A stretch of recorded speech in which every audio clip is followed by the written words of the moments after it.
Welcome to episode 4 of Tony and Tina's Wedding, Creating a Theater Tribe. I'm Larry, the original director who stubbornly believes every good show starts with a strong cast who turn into a strong family. And I'm Gret. As an actor in the show, I've worn more costumes than most people have had spaghetti dinners. And I still say there's nothing like a live audience laughing with you. I'm Christy, a stage manager who learned to juggle 50 things at once and somehow still keep smiling. If you've ever wondered what it takes to keep a show rolling, you're about to get the real backstage tour. Today, we welcome Chris Fracchiolla. Chris played the unforgettable Mr. Nunzio in the show and created all the little details that make the character one of the most memorable and slightly terrifying for audiences. He also drafted the bios that guided actors and directors alike, helping to translate a concept into a living, believable world for audiences to continue to experience for years to come. So sneak a sip from your flask. But maybe lay off the peyote. Because episode 4 starts now. Good morning, everybody. This is a very exciting day because we have Christopher Fracchiolla with us. Welcome. Chris was the original Mr. Nunzio in Tony and Tina's Wedding, but also is the person responsible for putting together the bios in this copy of the Samuel French version of Tony and Tina's Wedding. Nancy has been spreading rumors that she actually asked you to play Tony at one point, but you were like, nah. Yeah, that's true. I mean, I don't remember exactly. I think my words were something like, I think that's a stupid idea, which just goes to show, But actually, Nancy and I were in David Kaplan's class, the acting class. I'm sure she talked about it. Yes. And Jack was there too. So even though I turned it down at first, I knew that Jack and Nancy and others who were involved in that space were always coming up with really creative and cool ideas. So even though at that point, I think I was doing a reading downtown about the beginning of the labor movement in the 1890s. So I chose that instead. Well, that was a good idea. Yeah. But actually, you said it was Andrew Finney was the first Nunzio. Andrew Finney, that's right. Yeah. In that very beginning. I don't know how many productions he did, maybe 2. Like the first and the second, maybe. Yes, was he the person in the first one who said, I gotta leave now? And yes. Okay. Oh, yeah. Yes. We've heard again that made me a really good fallback. At least I wasn't going to do that. You were not going to get away, that's for sure. I mean, there's so many things to talk about here. First, let's maybe talk about Mr. Nunzio a little bit, because I always have maintained that I think he was the key person to the development of the story of tensions in this play. Yeah. The original productions that were the ones that Andrew Finney had to leave to build a deck for, those original productions were, they were lovely and they were fun, but they didn't really have a through line that bound it all together. And when Chris came in and when we really started developing it, he caused all kinds of trouble with all of the actors as Mr. Nunzio. And you would just stretch the boundaries of Tony and Tina's Wedding to really give people things to think about. I don't know, did you stay up all night evilly thinking about what you could do, or did you just come in and do it? I think it was just, I came in and did it. It was kind of instinctual. I mean, it's such a cool opportunity. So much of that, and I don't think I was the only one, but so much of what we did together was just trying to keep each other interested and keep each other on track and trying to kind of mess with each other. So I think I was part of it. But part of Nunzio's whole thing is, kind of throwing a monkey wrench into things and just being a little puckish, I guess, would be the word, except in a really disgusting way. Yeah. That's perfect. Yeah, Chris, one of the things that I always tell Cass when I go to direct it is that he begins immediately to weave a web. That's true. So that he can pull people from either direction to, I don't know if it's really get them on his side, but to get them in his favor in some way or have something. And then finally, of course, he convinces Mrs. Vitale that she's in love with him and that he's in love with her. Yeah, that was cool. That was kind of an organic thing. Yeah, that came out because I think during the show, during the putting those things together over time, we developed this backstory that we actually went to high school together. And back in those days, there was a little bit of a spark and all of that kind of stuff. So Nunzio, yeah, he likes to put his hooks into people. That Yeah. was kind of, his thing. Yeah. Well, someday you and I will play Mr. Nunzio and Mrs. Vitale in another production somewhere. But We're finally at the right age. I'll give you a Finally run made for it. your money. Of course, Susan was like, I have no idea what he's doing today. But Susan, just go with it. And then, of course, you see Susan totally being romanced by Mr. Nunzio, finally getting like a rose. He would take off his boutonniere, this boutonniere in her bosom, and she was just panting. I mean, she was just in love. And, that's the smoothness of Nunzio. But the drinking also made him, and it wasn't always played this way. But one of the things I loved about the original production is that Michael wasn't the only one that got over the top, out of control. Yeah. But also was Nunzio very much. And I think he became very frightening. People would begin to shy away from him because he got out of control. There was that great moment with Johnny at one point where you used to slap poor Eli across the head, across the room. I hadn't thought of that in years. I'm not even sure how that moment developed or what it was about. But yeah, that was a turning point for sure. Yeah, because Nunzio, I mean, he's a real mean son of a bitch too. And I think people could kind of sense that throughout the whole thing, even when he was being friendly in the beginning. But if people were paying attention, they could see those little moments that they could see him start to go off the rails. So that's why I didn't have a lot of fans. I didn't have a lot of people following me around all the time. They were like, stay away from that guy. They didn't want to be associated. Well, and you also made an interesting choice to not be jealous of Maddie wherever she went. Because you had owned the club and she was sitting on guys' laps at clubs. That made you money. And so he was really an enigma. He wasn't in any way typical, I don't think. And put your mother in a trailer. I mean, come on. And I always wanted the real story of what happened to Vi, but that's just me. Divine Nunzio. Yeah. Man, is she still alive? I don't know. I don't know. Is it in the bio? It's kind of a mystery a little bit. Yeah. Yeah. Oh man, I wish I could answer that for you. I don't want to make something up now. With respect to the missing or the dead. That's fair. That's fair. Right. Well, listen, a lot of good material came out of that mystery, I'm sure. Oh, for sure. So. Yeah, nobody knew where exactly Vi was. Yeah. I wonder, did you ever ask Mark? Did you ever ask Mark Nasser? No. Oh, no. No, we should ask Mark. Yeah. But I do remember, and I'm not sure if it was in New York that it was done, but somebody used to light a book of matches on fire and say, what is this? That's Vi Nunzio running out of the Nunzio home. It's in Tony's description. Oh, okay. About it with the matches. Yeah. Yeah. And so it's coming back to me now. And then they would do it with one match, and then Eli would get all upset, and they'd go, Johnny, what's this? There was something about lighting. No, she lit my hair on fire, right? She lit me on fire. So somebody was lit on fire. That was the thing. Nunzio maintained it was I who was lit on fire. Well, you got along very well, I can see. Well, we produced two lovely children. You did.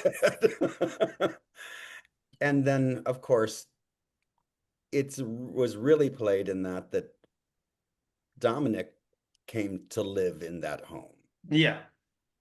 Really as a son in many ways. And Barry as well. So it really became a twisted Peter Pan kind of place. Yeah, well, it was really the club, I think, was the meeting place, my office at the club, and that kind of thing. In the back room there at the Animal Kingdom. Yeah. And that was one of those monkey wrench things that I remember developed, that Nunzio would insist that Dominic was his son. And that actually came out of a real situation where Jack Friss used to live in my apartment building on West 51st Street. Mm-hmm. And there was this guy, Nick, downstairs, this old guy who lived in a studio apartment down there and always had a gun. He always had a holstered gun. And he was just old and alone and a little crazy. But Jack used to stop by and talk to him every day. So he began to insist that Jack was his son. Oh my gosh. Yeah. So that bled into Nunzio, because Nunzio had that little worm in his brain too. And I think he was starting to go a little crazy, especially by the time we got to LA. Yeah. But he began to insist that Dominic was his son. And that really used to really bother Mark, Nasser, Tony. Right. Right. Yeah, because he didn't think of himself as a typical, well, he knew he was a Nunzio, but he wanted to make his break away from that. Right. With Teeny.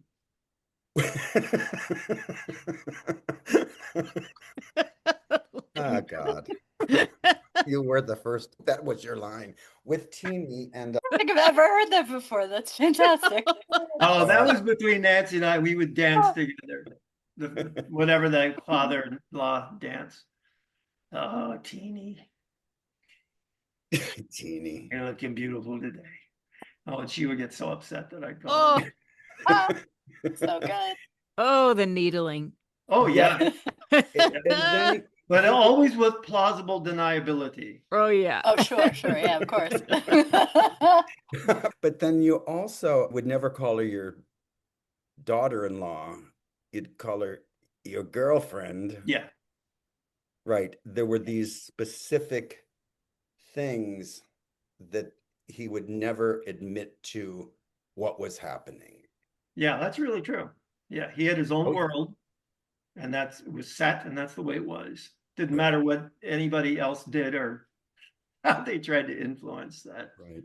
Yeah. But Chris, that being said, I was never inside the play. I could hear sometimes what people were saying, and I always knew what people's purpose was going out. But to view it from the outside, it really was his conniving and his manipulation, I think, that made this story have the energy that was able to go from beginning to end. And some of the things can easily be said that they did that. Tony and Tina get married, they go to a reception, but these are not typical and normal things that happen at weddings, the things that Nunzio did. And bringing that history in just drove that conflict home in such a nice way, because it wasn't a pretty play. It wasn't a bouncy play at that time. It was a real hard story about people who were struggling and about a man who didn't want to give up his son or the way he lived his life. Yeah. There was a real dark underbelly of the whole thing right there. And I think that a lot of Nunzio's antics and angst about this stuff, shook the foundations, kind of brought the whole wedding down. It created a lot of tension. I always thought that it was Nunzio, and then it was Barry's fault because he started plying Michael with drinks because he couldn't shut him up. But of course, Tina was never at fault for anything. No. And all she wanted to do was have her party be about her. Everyone would just leave me alone. Yeah. Snort coke and get drunk on vodka. It's my wedding. One day. What the hell? Yeah. So leave me alone for one day.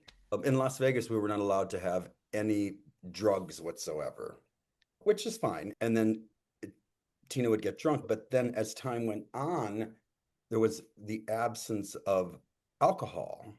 Oh, wow. Which in some spaces, but then the play became shorter. So it was much harder to get Tina and those that got really inebriated there quickly. Nunzio, of course, drank from before the wedding. I mean, he was half lit when he came in because you brought your own bottle in, right? With a flask, wasn't it? Because that was one of the props forever. Yeah, it was the Nunzio flask. That was always a prop. But when we had to rely just on alcohol for Tina, it wasn't easy. You had to get her really drinking even earlier. Her over the top was the Coke. Yeah. I don't know. That would be really hard to do. because that was a big part of what fueled her Right. crack up. Yeah. And it's easy to see her do it, she could It do was it always, anywhere. yes. Yeah. But at the time, it was cool. Then we moved to an era where, oh, Coke isn't cool. That's true. And then you get into another area. But I don't know, we tried many different things. And also that particular production, I think, was a little over 3 hours long because we just allowed it to be as long as it needed to be. It was part of what made it run. So Chris, Yeah. talk to us Yes. about how this was invented, this script with all these amazing character studies. Yeah. Well, I don't remember how far we had gotten in writing actually a book form timeline as a group. I know that we knew we had to because we couldn't get around, you guys, especially you, Mark and Nancy, couldn't get around to going to all the productions that wanted to be done and stand everybody up. So we knew we needed a way to franchise the production. But I remember the core group was working at Castle Rock. And I think it might have been maybe the second pilot.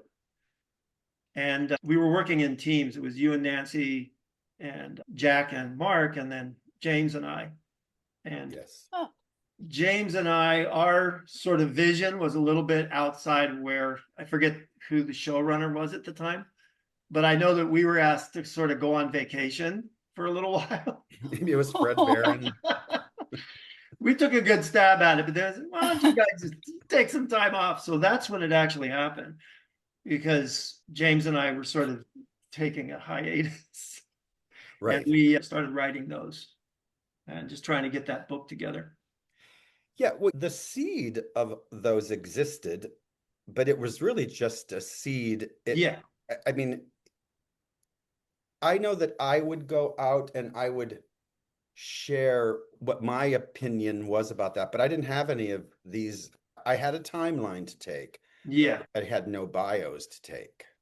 And I do remember that in 94, one of the first places I used the bios was Chicago. And I hung them so proudly. I thought that one of the things that you did was that you took all of these people, but at least from a director standpoint, you gave reasons why the things happened instead of, well, they're just like this. Joey's gay and he's a mama's boy. But you kind of gave, I have no idea when his father fell off the roof when he was putting up the Christmas tree lights happened, but but that was part of the backstory that was all around there. So so it was just by that point, I mean, I think people's backstories and that lore was pretty well established. So bringing all of those in as I had heard them, I felt would give actors enough of a basis that they could then build on and do their own thing.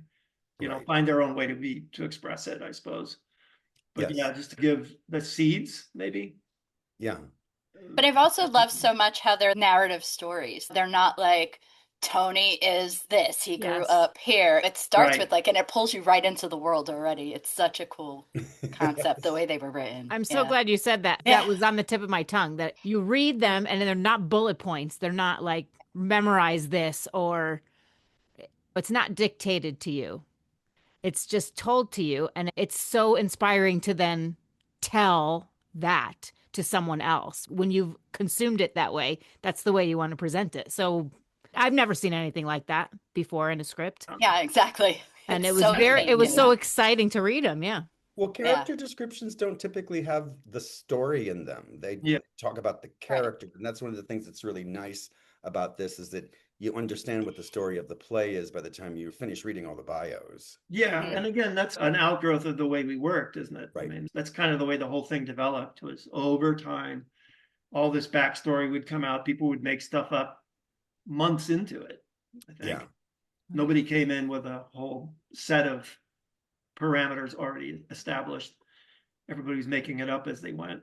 Right. They didn't. And you talked about Los Angeles. So it was a play that really, as long as the original company was in it, kept developing the story.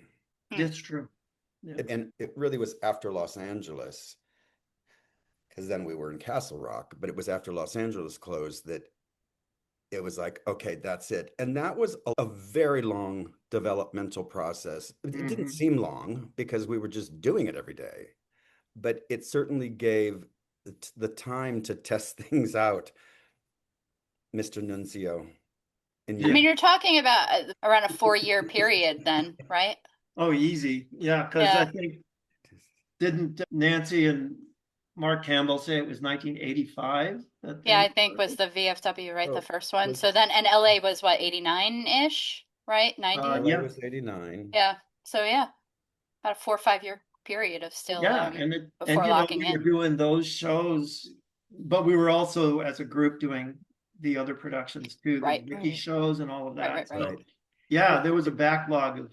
Yeah, 94 is when the copyright by artificial intelligence came out. So I think that we did work until that time, probably when because that's the year I think Chicago opened. Of course, it was work, but it didn't seem like work because it was like this gathering of people to come and play, even though there was a lot of stuff going on. So yeah, but you kind of had to battle through all of that a little bit to get to the good. Oh, of course. And I don't know, I think that the move to LA really, for me anyway, it just opened up all kinds of new possibilities. I don't know if we'd have been 10 years in New York, right? It probably would have gotten a little stale, I think.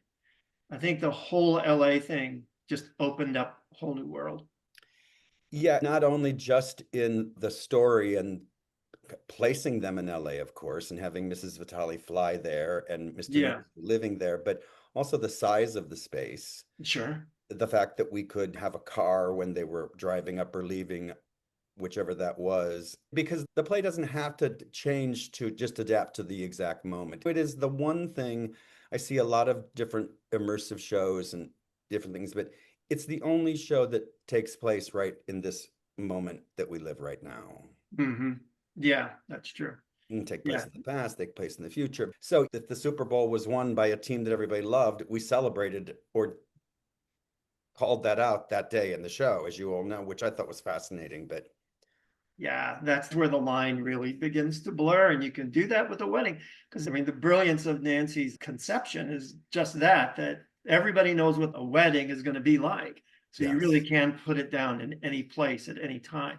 And the bones of it are going to be there. People are going to be familiar enough with it that they can just relax and enjoy it, not feel like they're going to be put on the spot to do something crazy because they know what's coming in that sense.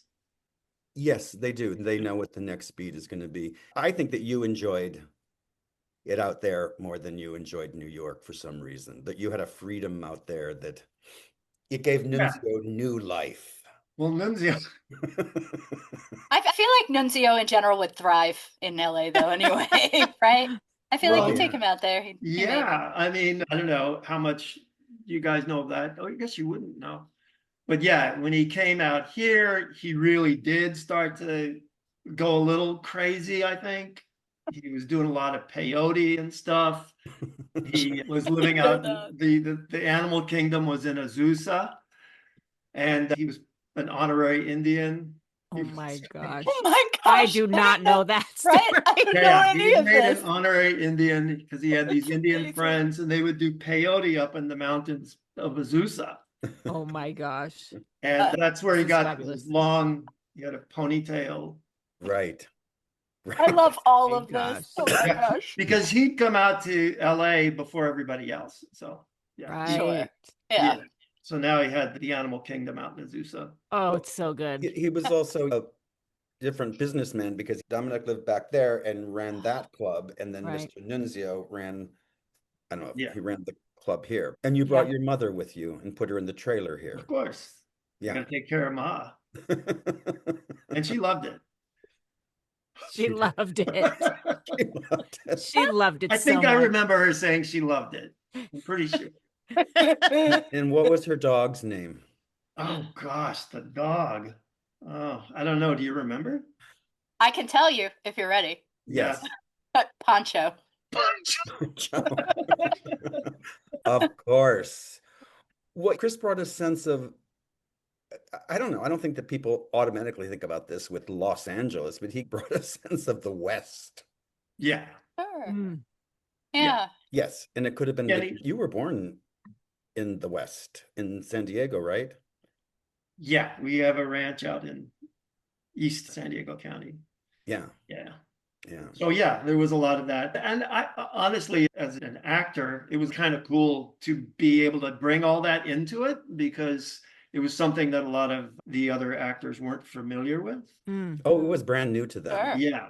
Yes. So, and we were getting a lot of, I guess, tutelage from the support staff around the show about LA, but not really about California, I guess. Sure. Right. You know, and that history, especially if you get out in the inland empire and stuff like that. Azusa, everything in America from A to Z. Yeah. Were you there when we went out to the strip club in Azusa Oh God, yes. to do research? To do research? Research. Yes. Tell us about that. Oh man, it was. I don't know where we found it. Who found it for us, Larry? It was just a real dive. Yeah. Because it was not like the places they have these days. It was really. Well, I mean, Chris, you could always find those. It never could look good. It had to look like it lived 6 lives already. So yeah. But it was a great image. I mean, that image is still yes. in mind. Yeah. Yeah. Well, I also love that Mr. Nunzio's house had like an old refrigerator and an old washing machine on the front porch. Mm-hmm. And here was Nunzio, who had probably as much money as he ever needed, but he wasn't about that. He was about his peyote. Yeah. Yeah. Peyote and mezcal. And I did have that leisure suit. And I think I started wearing boots. Didn't I have cowboy boots? Yeah, you did. Boots, I think. You did. He was like General Custer, kind of. What color was the leisure suit? Because I'm so used to Nunzio wearing a tux. What? Oh no! Oh my goodness! Yeah. Was it It was sky blue. Sky blue. Sky blue. Oh my gosh! Of course. That's what my grandfather wore to my parents' wedding. Is that right? Oh, that's so nice. It is. It's hilarious. And It's great, so funny. too. And it had nice flare pants. Yeah. And I Amazing. think I wore a bolo, I think, by that point too. And a belt with a good buckle. Yeah. Yeah. So yeah, he was totally bought into the whole. Fantastic. But you know, you could be attracted to Mr. Nunzio because he was very dashing in his own independent, driven way. But then once you realized you had an attraction to him, you were sunk because then he would like dump you. Yeah. Yeah. You scratched the surface. It wasn't great. No, it was not. Chris, we've talked about some of our favorite moments of the show. What do you have to say about great moments of the show or anything you want to talk about specifically? Oh gosh, I don't know. There's so many. It's just.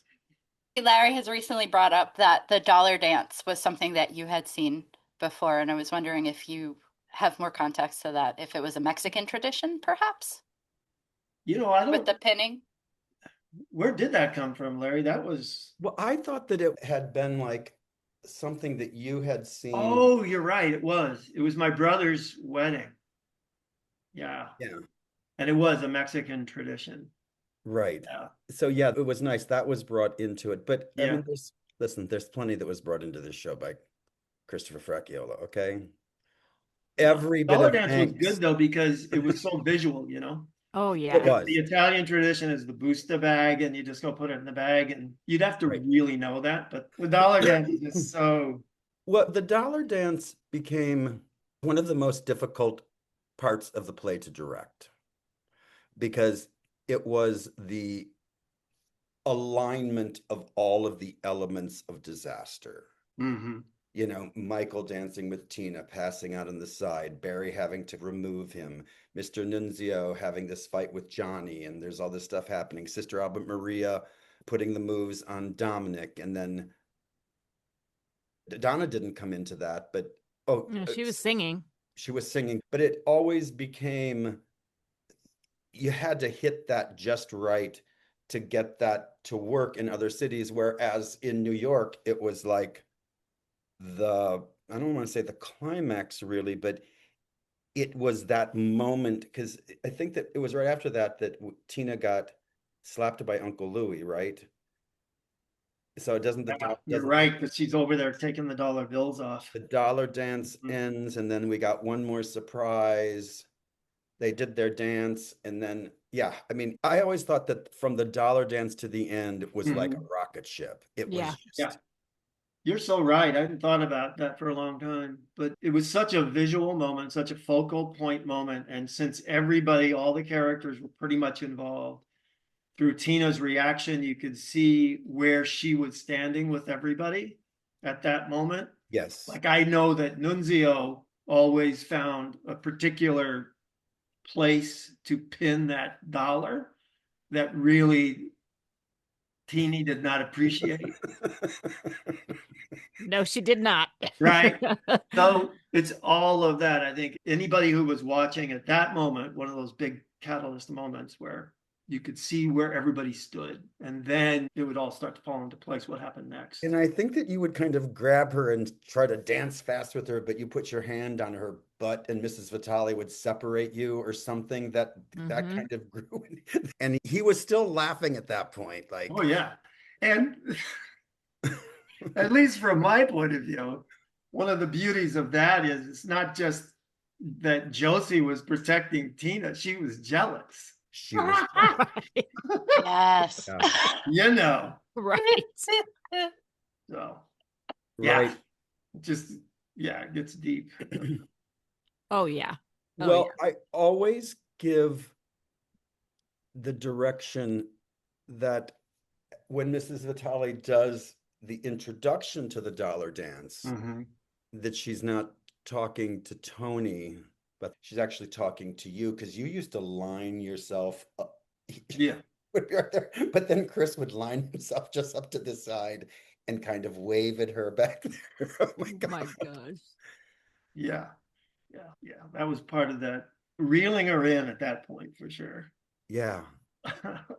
It's fun, Chris. I will tell you that Nunzio is a favorite character of people who come to see the show, because he's out there and he's fun, but it's very hard to get what we're talking about at this point into the play, because then you have producers who say, what's happening over here? This is too dark. This is too negative.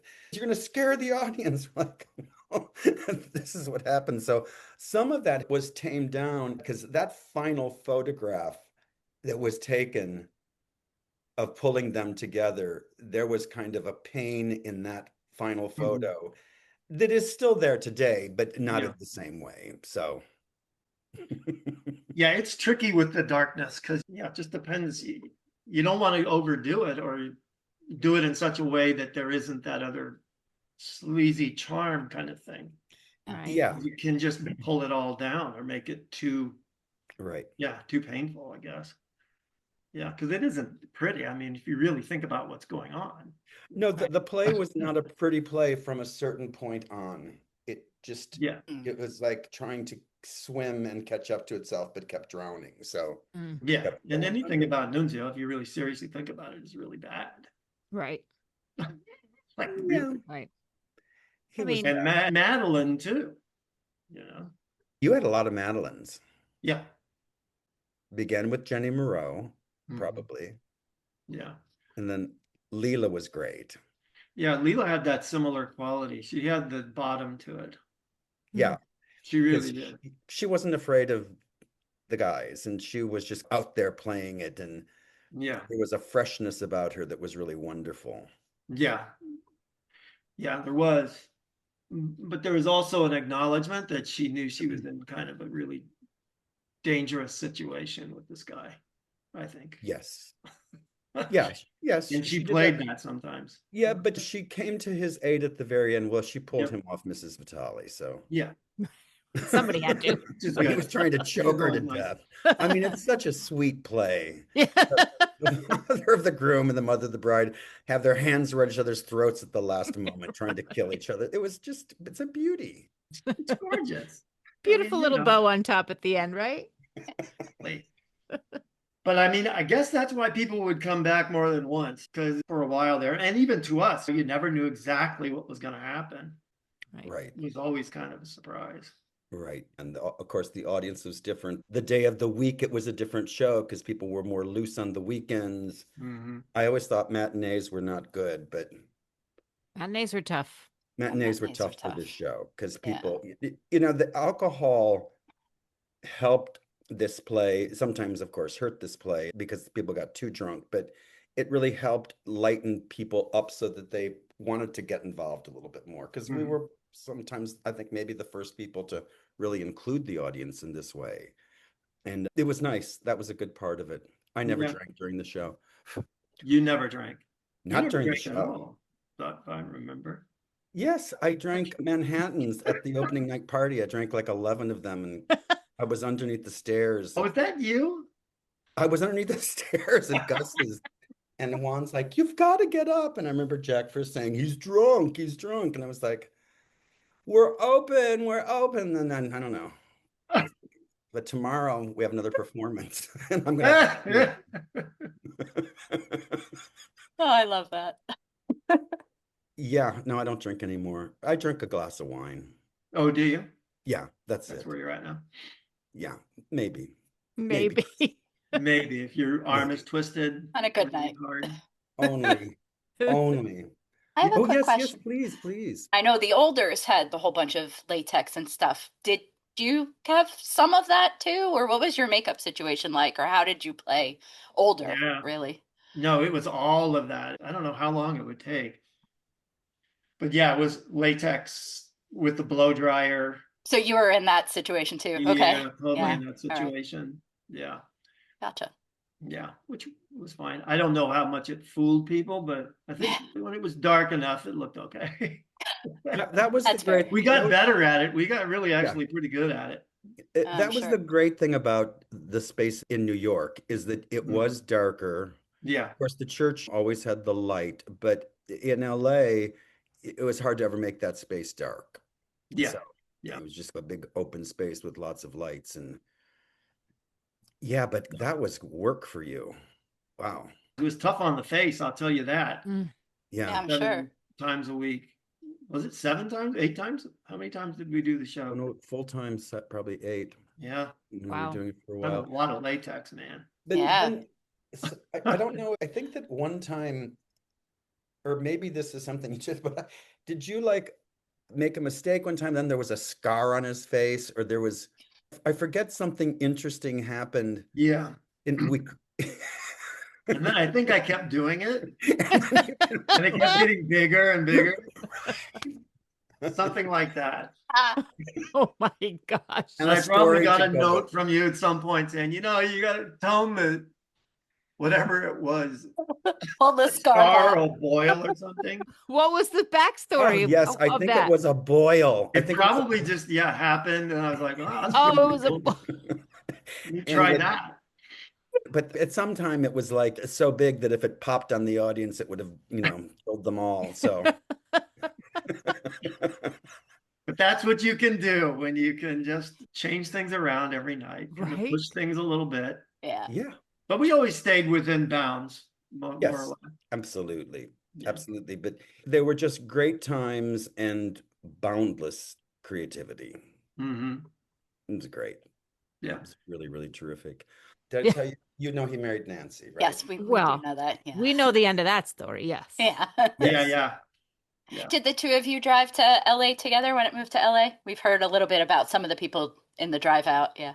Yeah, I drove most of it, and then Nancy flew into Denver, and then we drove down from Denver with our cat. Oh, yeah. Very nice. I know. It was really good, special time for sure. But yeah, Nancy and I got together in 1988. We married in 1988, so we had about maybe a year, Larry, there, a couple of years. Yeah, maybe a year of doing the show or something. Yeah. Oh. Yeah. Wow. Fascinating times. Yeah. That was a long time ago. You were so young, Chris. I know. Not you, Larry. You've always been the same. No, we're exactly. You're exactly as you were. I am not.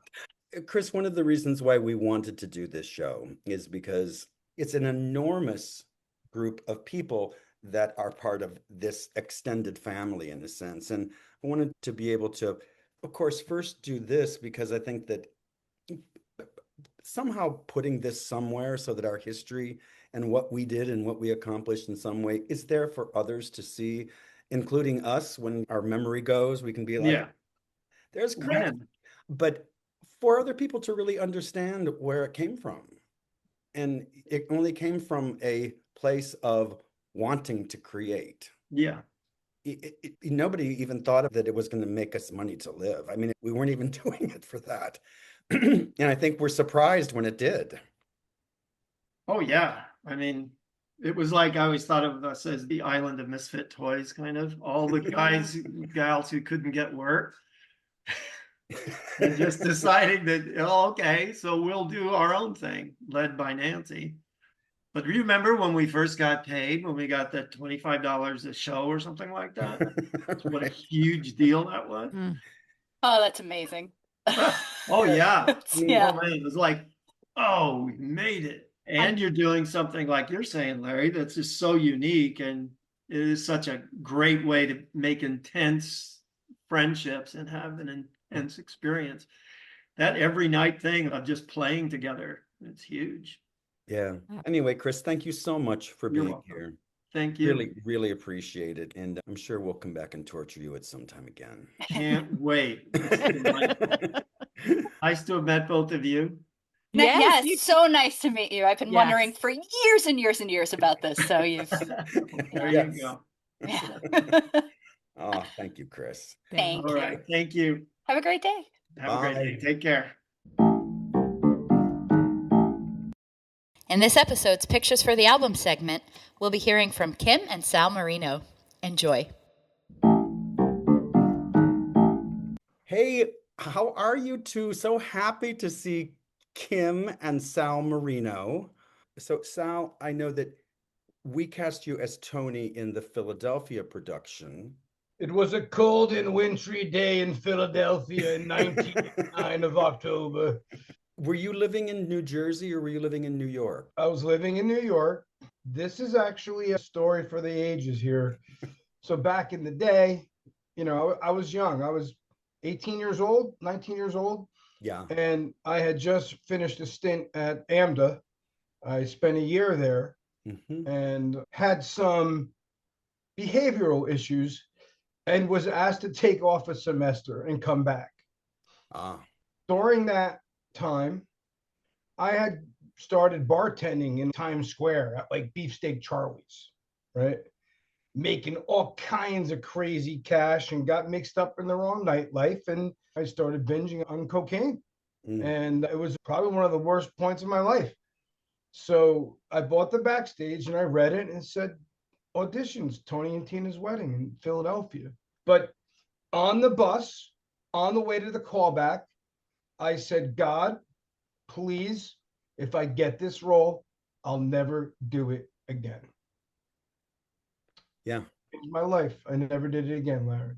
That was it. I mean, you changed my life. It changed my life. Literally, that's one myopic example of how that changed the trajectory of who I am and the kids I own and the wife I have. And like, yeah, there's probably a million of those in this family of ours. And Kim, what year did you come to us? Was it on the tour?